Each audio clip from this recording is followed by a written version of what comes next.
In our last video, we ended by studying a diagram of the requirements of performance and growth.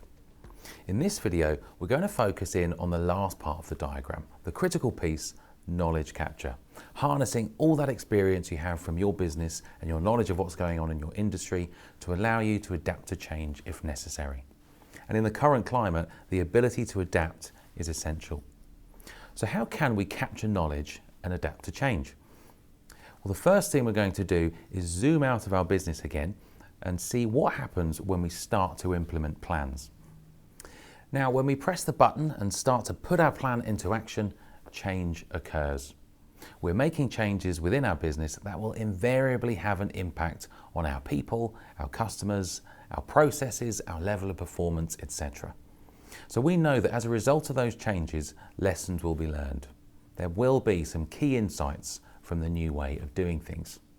Some of them may be really positive, some of them may be negative. Some of them may spark new ideas. But regardless of the nature of the plan, things will have changed and new insights will be there for the taking. What else has changed? Well, whilst we've been executing our plan, there may have been changes in the business environment. Certain costs may have gone up. Political events may have influenced small businesses or the customer's behaviour. So not only are there internal changes to address, there are external ones as well. Put these two things together and we have organisational knowledge. What we do with that organisational knowledge is up to us.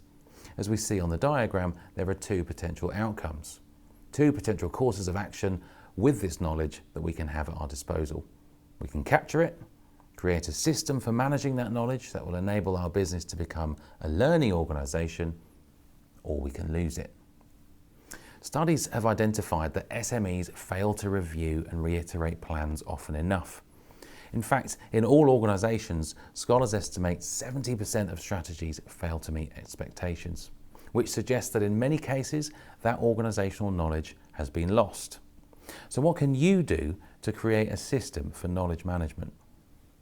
Well, firstly, and admittedly this is easier said than done, we need to create an environment that allows for us to share knowledge and learn from each other. So a participative learning approach to strategy can be very valuable. It's important that everyone in the organisation is aware of and feels involved in what the business is trying to achieve. And ensuring that everyone's individual insights are acknowledged and collated on a regular basis will mean that people feel encouraged to look for new information that could help the business. And that, in a simple sense, is the essence of an innovation culture. What else can we do? Well, harnessing those insights from the business environment is crucial. So assigning horizon scanners can help collect this vital information. What do we mean by that? Put someone in the organisation in charge of being up to date with the latest industry news and thinking, or someone in charge of competitive analysis, or someone that's going to read the industry magazines or who keeps tabs on local goings-on and important local news. This should be a key agenda item at your strategy review meetings, which should take place in accordance with your implementation plan. And remember, we spoke in the last video about those SMART objectives? Well, when we're measuring those objectives, this is the perfect opportunity to talk about and collate new knowledge, both internal and external. For example, how did the pilot of that new service go? What were the key lessons? What did we learn about the customer or our process, and what's driving that? Anything happening in the outside world? What's the latest industry news? What's happening locally? Anything we need to be aware of or can capitalise on? And how does this compare to what we were expecting in our plan? Combining your own lessons with external insights is a great way of coming up with new ideas and ways to adapt. Ensuring we communicate well and encourage teamwork is very much aligned to creating that knowledge-sharing environment. But again, we want to be able to act upon the lessons we learn, so a focus on good communication and teamwork is a must. Now, this might be a test of your leadership skills because someone in the organisation is going to have to oversee the sharing, communicating and subsequent decision-making of this knowledge-sharing environment. One way they can do that is to understand the interdependencies within the organisation. What parts of the business rely on other parts? What parts of your process are intertwined? How does the customer journey relate to how you operate? Knowing how all the moving pieces of your business work together will enable you to categorise new insights to the right department and the right people.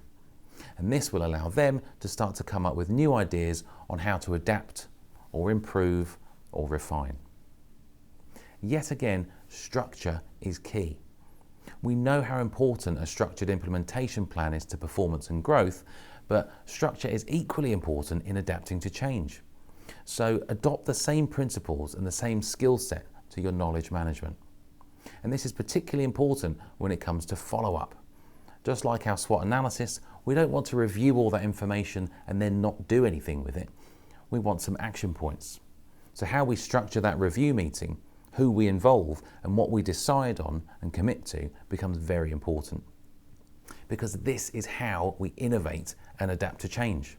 We capture that knowledge, put it into our system of knowledge management, identify ways to improve and adapt and overlap that onto our strategy. So we're continuing in the same direction with the same definition of success, that specific type of growth, but we're using the lessons learned to adapt accordingly and keep us on target, ensuring that we have a living, breathing plan for growth and not just a document that sits in a drawer. So just to revisit the slide, applying those principles of knowledge management should enable us to be a learning organisation and to display the hallmarks of a culture of innovation. And those behaviours will give us the ability to improve on our existing processes or products or services, either in response to the external environment or simply to innovation.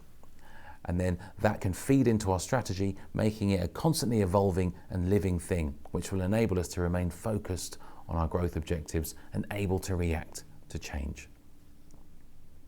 So we've gone through a whistle-stop tour of knowledge management, and given that many SMEs are time and resource poor, this might seem a bit overwhelming.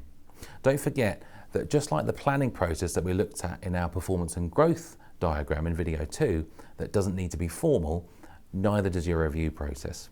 The only thing that is truly essential is the structure of your implementation plans and your review process.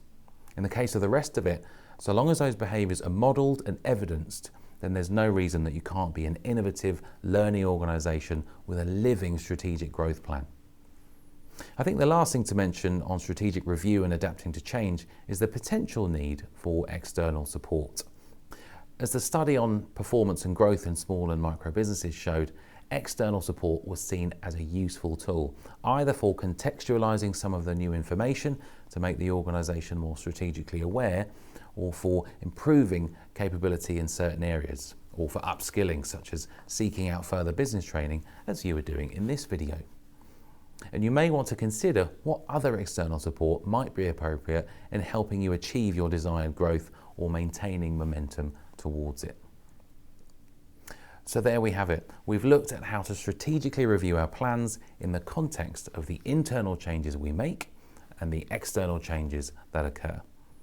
We've learned some key attributes of a learning organisation, one that harnesses new knowledge and has a system for managing it. And we've learned that structured review, and in some cases external support, can enable us to quickly adapt to change, to innovate, and most importantly, keep our plans for growth very much at the forefront of our business. I hope you've enjoyed this video. Join me in the final video in the series where we'll be summarising what we've learned and inviting you to take some practical steps to start planning for growth.